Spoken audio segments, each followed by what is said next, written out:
habeen wacan daawadayaal ku soo dhawaada saacada warka ee MMTV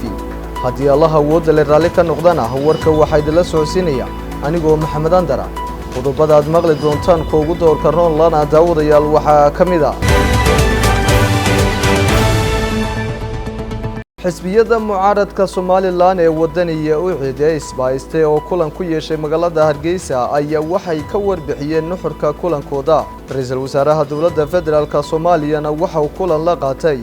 danjiraha dawladda Imaaraadka u fadhiya Soomaaliya shil tareen oo ka dhacay dalka Pakistan ayaa waxa uu sababay khasaare nafeed oo gaadhaya ilaa 40 ruux halka dhaawacuna uu gaadhay 120 qof 36 ruux ayaa ku nafwaayay isku dhac dhex maray laba qabiil oo wada daga gobolka Darfur ee dalka Suudaan